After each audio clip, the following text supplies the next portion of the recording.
I'm Matthew. And she's Molly.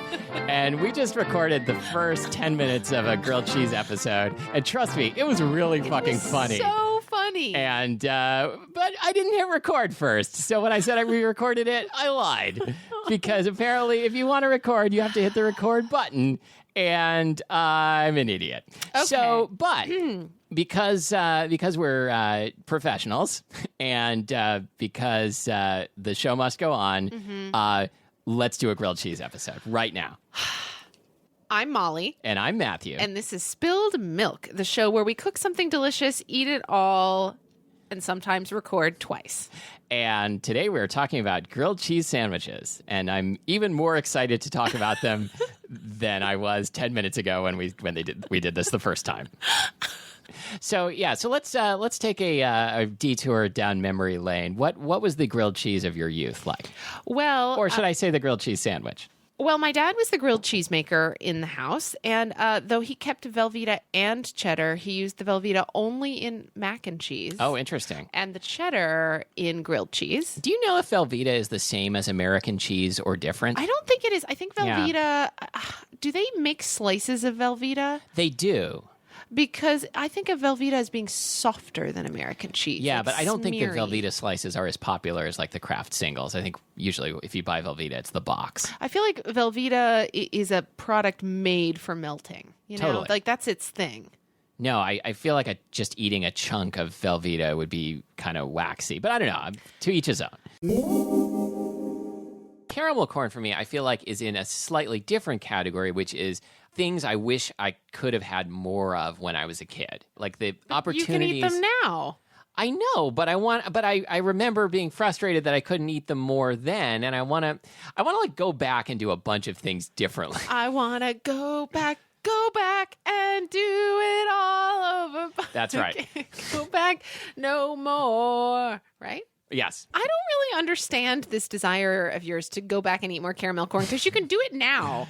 Whereas, like, I do kind of have a desire to go back and, like, make out a lot as a teenager. That's exactly what I was going to say, like, is that I remember... Like, I would totally do that. I mean... Like, I didn't make out at all as a teenager, and I wish I had done a lot of, like, teenage secret making out behind buildings and stuff. Yeah, me too. Like any kind of building, a apartment building, a stadium, a office tower, plasma center, a street sculpture, plasma center.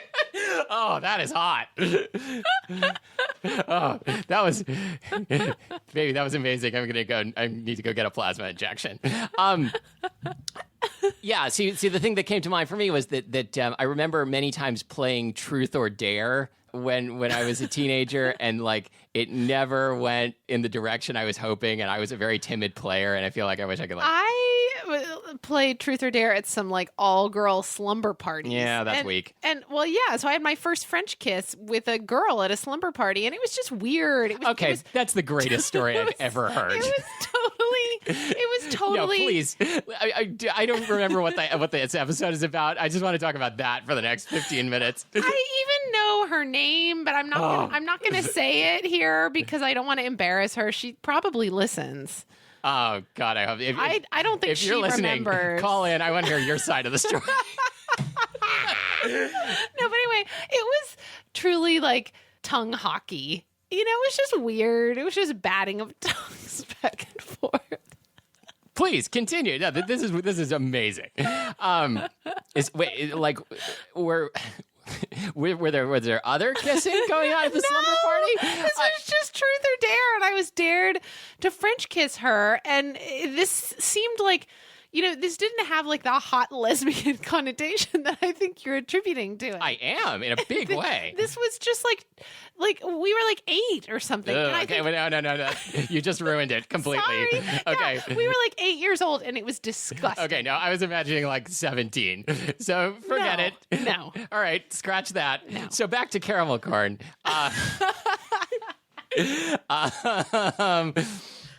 Okay, so you made...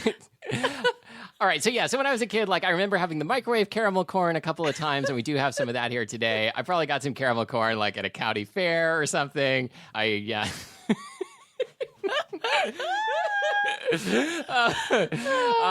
Go on. And I don't know. I don't remember anything that happened to me anymore. I just want to keep talking about making out. Okay, It's so much more great. fun. I remember the first time I made out, and it was Really? it was very surprising. Like I didn't know it was going to happen, and then when it started, I was like, this does not feel like how I expected, but I like it. What is this tingling sensation? No, not that. No, not that? No, it was like that I didn't know there was going to be so much Tingling. not tingling. I knew about the tingling.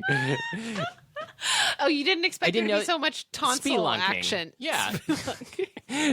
Yeah, it was like, Yeah, it's intense. It takes some getting used to all that tongue. right, and it wasn't, it wasn't like, let's ease into this and see how It things was like, go. It let was me like, see we're how doing far this I can right put my now. tongue down your throat right now. And it wasn't me like taking the initiative. Wow. Right. Wow. What are these? I believe these are interlocking grapes. Where did you buy these? Because so in most normal grocery stores in the U.S., you only see seedless grapes. Both of yours today have seeds. Let's talk Yes, about the it. green ones are like a little bit seedy, and the black ones are going to be very seedy. The cool thing about grapes with seeds, though, is like the way the inside is not homogeneous. It's got like this No. lumpy gelatinous seed pocket. Right, and what do you do with that? Like how?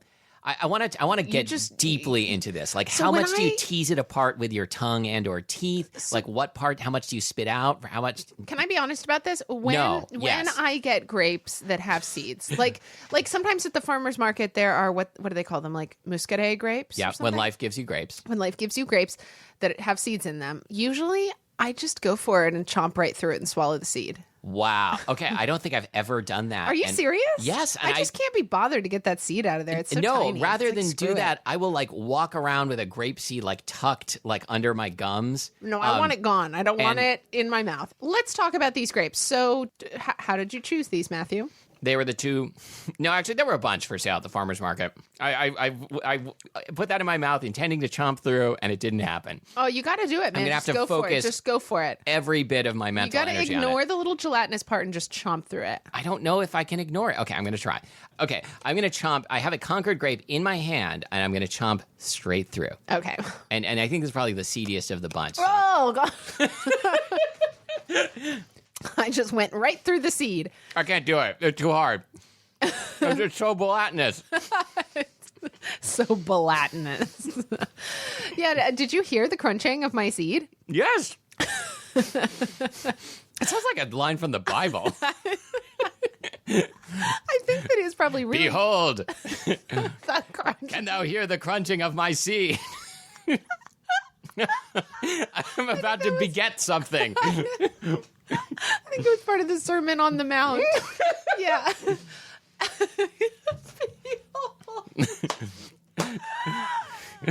Lo. These seeds are huge. They are. And I ate that. Well, before we go on, can we eat some popcorn? Yeah, let's pop some. Okay. Okay. So we're back. Yes, we have popped and popped and popped. We popped it and then up. we stopped. Don't stop till you pop. Oh, yeah. Here I go. I'm digging into the pop secret. Looks the same. Yeah, it does. Whoa. Oh, my God. Oh, Whoa. it's just like tasting those Cafe Francais creamer things. It really is.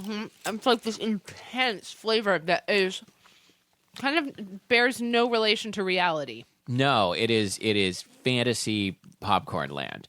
It's weird butter facsimile weirdness. Yeah. I don't want to eat any more of that. No, I don't really either. Have you seen the movie Real Genius?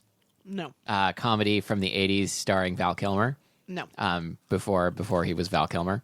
The movie Real Genius is about some smart kids at a college, and the spoiler alert. At the end, the villain professor, they get him by shooting a laser from space into his house, where they have put a giant foil wrapped bag of popcorn that pops so bountifully that it destroys his house.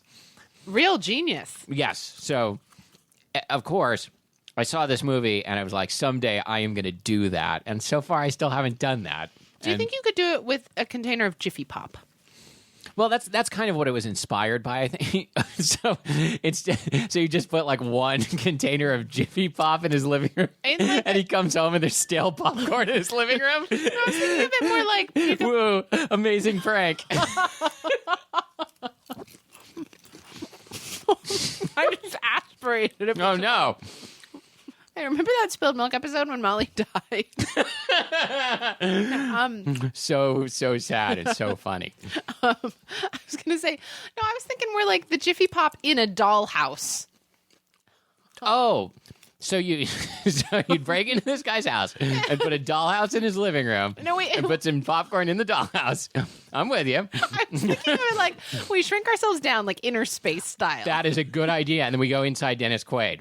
And we pop popcorn inside Dennis Quaid's body. And it's like, I had such a crush on Dennis God. Quaid. I would love to get inside his body and put popcorn in there. Oh, that is so sexy.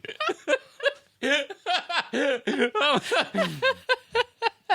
you imagine Dennis Quaid's like walking around like, what the hell is going on? Like, boom, boom, boom.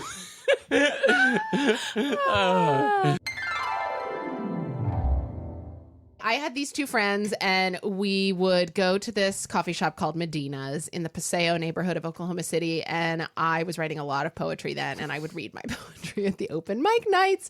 But anyway, I was also listening to... Matthew is losing it.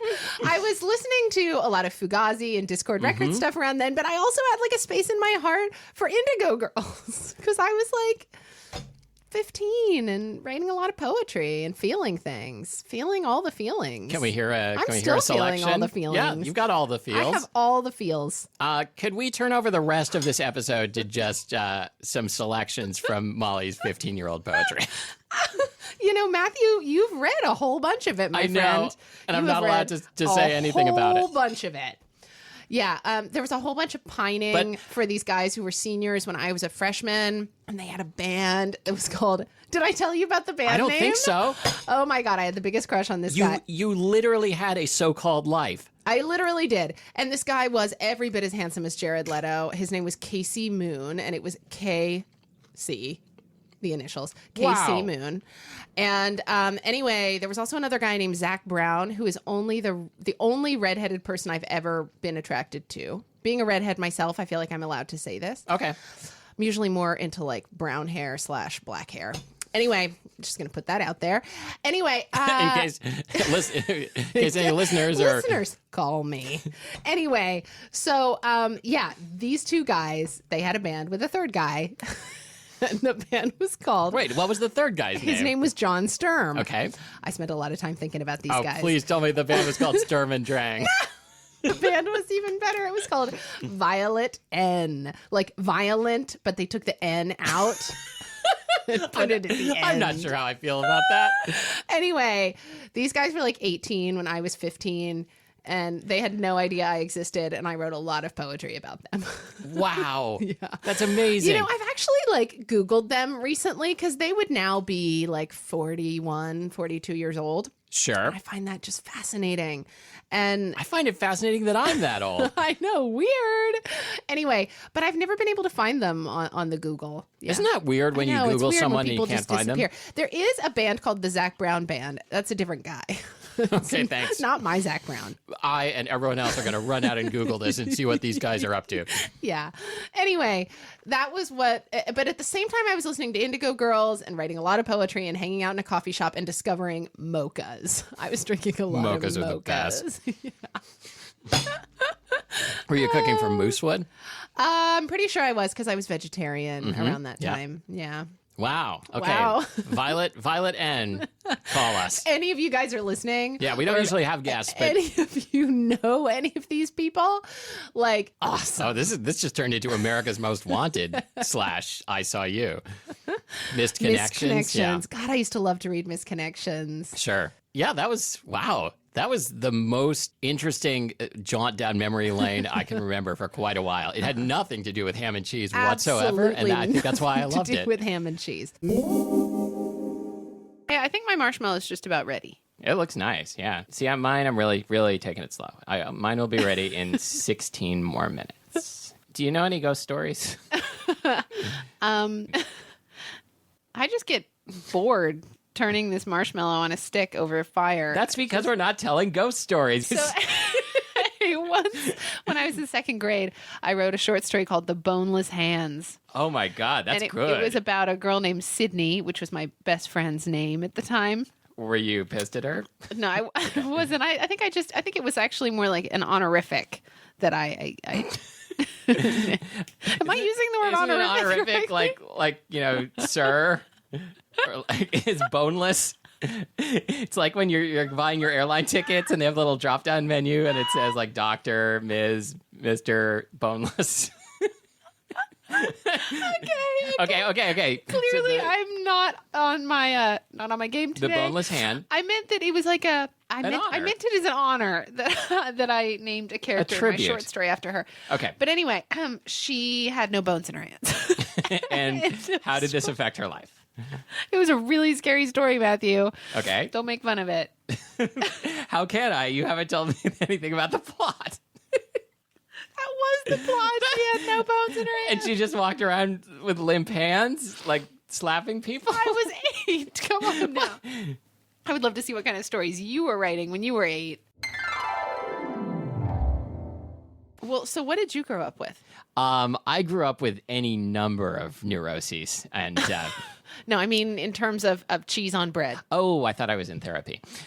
In terms of cheese on bread, do you have anything in your family where you were never sure if it was a clever phrase invented and only used by your family or if it was something that everybody said? Yes. So in my family, like, for example, we had sleepy sticks. Yeah, that's a joint, right? No, sleepy sticks are like the little crusty things that form in the corner of your eyes when you've been sleeping. Oh, in my house we call those eye goblins. Eye goblins are not nearly as good as sleepy sticks. But they're not sticks. But they're like little bits of bark. They're like crunchy. I mean, if you ate them. Not that I have eaten them, just to be clear. Next episode, we're going to do a taste test. Sleepy stick. Yeah, if you send listeners, send in your sleepy stick eye goblins. We're going to taste them all. So how does this have anything to do with grilled cheese? I don't even remember how we got on this terrible topic. Okay, so phrases, family terminology. Mm-hmm. So my mother always called grilled cheese sandwiches surprise cheese sandwiches because you put a bunch of American cheese between two pieces of bread, you melt it, you hold the sandwich vertically and bite into it, and cheese comes dripping out the bottom. That's the surprise. That had to be a lot of cheese. Yes, probably too much. I don't use that much cheese today, but I certainly have fond memories of surprise cheese disasters. Do you still call them surprise cheese when you make them for Iris? I don't, but my mother makes them for Iris and does call them surprise cheese. Would you ever make a grilled cheese with like a really crusty, rustic bread? I find myself so torn on this issue because I love sourdough on a grilled cheese. And I like the way that... You just spread some sourdough starter on there? I love the way that a nice rustic or crustic bread, shall we say, has those big air holes in it and the way they get kind of crispy when they toast up, you know? Yeah. Like, that's really but nice doesn't the with cheese fall through them? Talk about surprise cheese. Yeah. Anyway, however, those nice crusty breads where the crust is so like thick and crunchy and then chewy and delicious, like, how do you bite into those? When you make them into a sandwich, you can't make that into a sandwich. Yeah, we've already established that you have a fear of dental emergencies. I do? Well, yeah, remember we were talking about popcorn? Oh, and I was afraid of biting down on the unpopped kernels, whereas you like dental emergencies. Oh, apparently. I'm super into dental emergencies. These are my two biggest turn-ons: dental emergencies and people pouring butter on bread, on a top of a loaf of bread. Wow. Yeah. Now I know why you and Lori are together. No, she's into totally different stuff. Oh, what's Lori into? She's into the sound it makes when you unwrap one of those Starlight mints. And that's the only thing I can come up with. Are you serious? No, not at all. I was just desperately trying to think of something. You guys have been married for a while now, and I thought, wow, man, that is so awesome that you know each other's kinks so well that No, all of this is lies. I hasten to add. I thought, wow, I wonder if you keep a bunch of Starlight mints in your bedside table or something. Yeah, Okay. and sometimes after a while the Starlight mints sort of like stick to the wrapper. That's even hotter. Anyway. I'm feeling kind of sleepy now. Yeah, so am I. So you want to start this episode over and do it again? Because it was so much fun. Oh, yeah. Only if we get to eat more grilled cheese sandwiches. Another of my turn-ons, re-recording audio. All I right. know what you and Lori are doing tonight. That's right. Every night we sit down and recreate episodes of our favorite podcasts, just the two of us. I'm just picturing it. I'm Jad Abumrad, and I'm Robert Krulwich. Wow. Woo. Can I come over sometime? I'll be Ira Glass. Yeah. Woo. I wish you could see this. Molly has completely lost her shit. I'm just picturing us sitting around erotically recreating podcasts. Sort of gently massaging mints between our fingers. Yes. Wait. Don't tell me.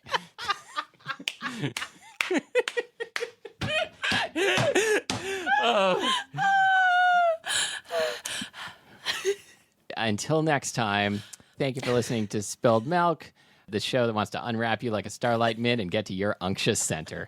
I'm Matthew Amster Burton.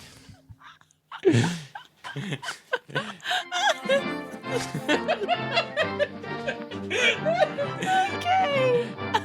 I'm Molly Weisenberg.